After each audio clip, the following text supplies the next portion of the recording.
Chapter 11. Does Money Taint Everything? May 8th, 2008. Let's pull this sentence out of the civic pieties of our time and see what's wrong with it. We should all volunteer our time in charitable causes and give back to the community in a labor of love. We can't argue with the instruction here, or the sentiment behind it. There is nothing wrong with giving and sacrifice. My argument is with the choice of language. It contains a word and three phrases, the common usage of which can be highly misleading. Voluntary. The word volunteer is used to describe a person who does things in service of others, and we all know the intent of the term. We speak of volunteering all the time. The United States has what is called the voluntary sector, which is supposed to refer mostly to nonprofit organizations that elicit non-remunerative employment. But think of the literal meaning of voluntary or volition. The act of making a conscious and non-coerced choice to do something.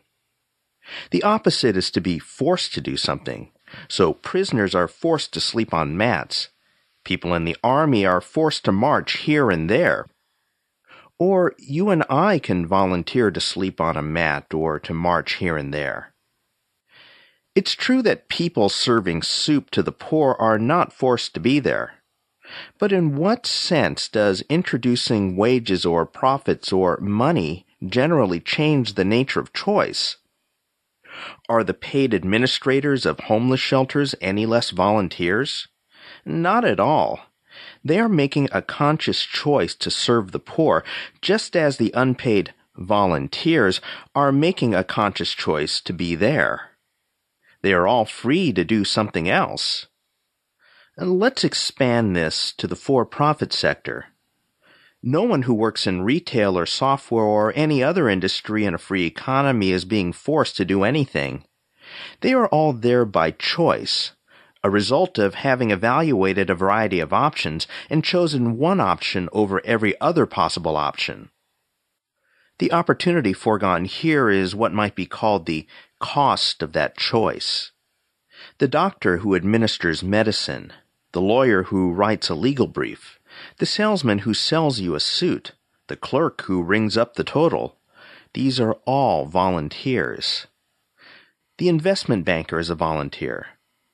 The introduction of money into exchanges, and all actions charitable and profitable are exchanges, doesn't change anything about the nature of the action. It doesn't switch it from voluntary to forced. This is not merely a terminological dispute. There is an ideological import to the use of the term voluntary to describe non-remunerative activities. It evidences a bias against the cash economy, as if monetary exchange and profit is a tainted motive, whereas the removal of money makes an action pure and beyond reproach. This is completely wrong. It's time we demystified the role of money in society. It serves a useful purpose. Under barter, goods and services are exchanged directly for each other. That works for primitive economies, but once complexities appear, barter has its limits.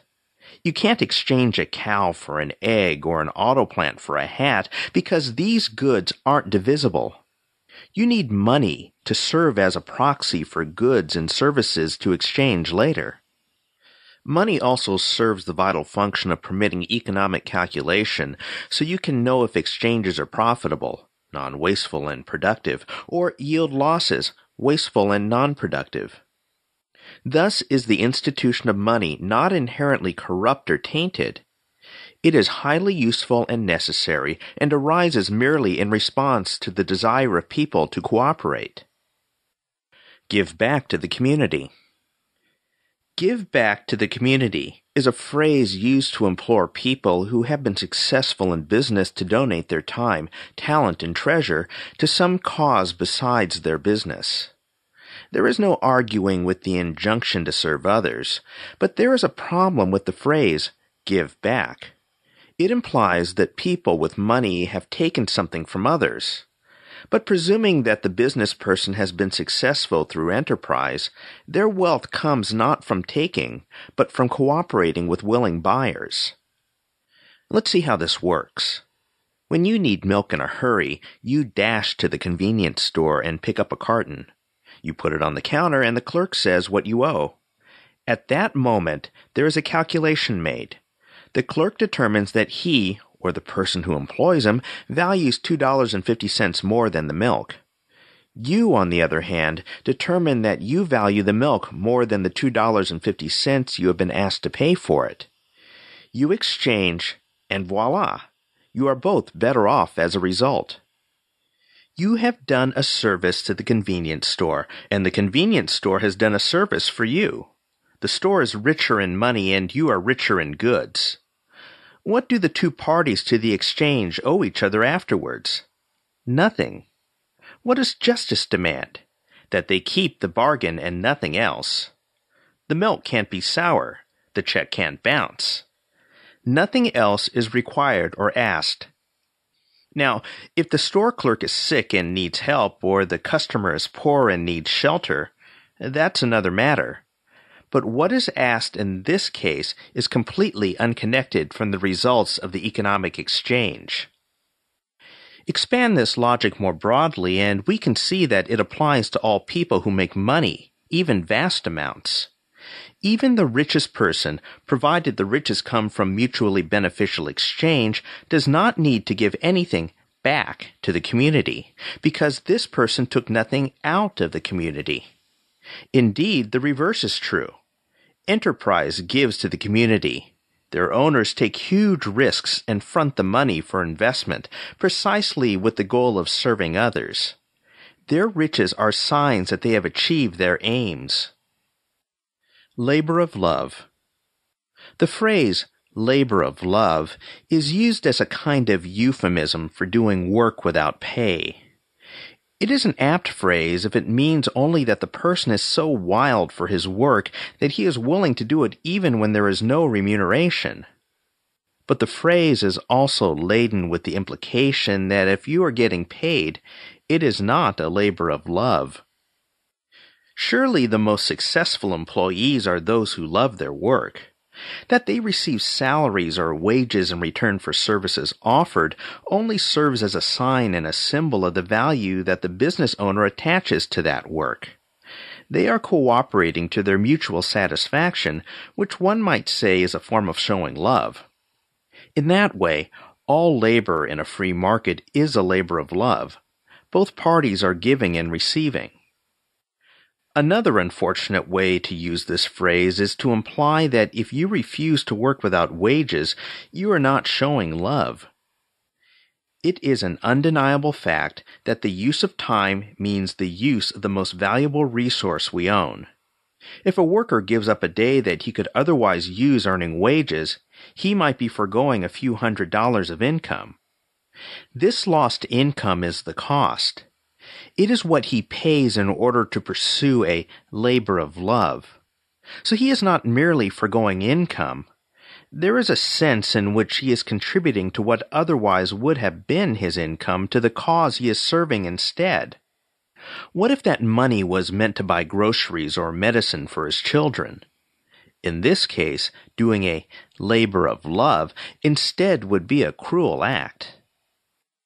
It is even true of the wealthy business person. What if staying at work, even earning money, is the best way to serve the community?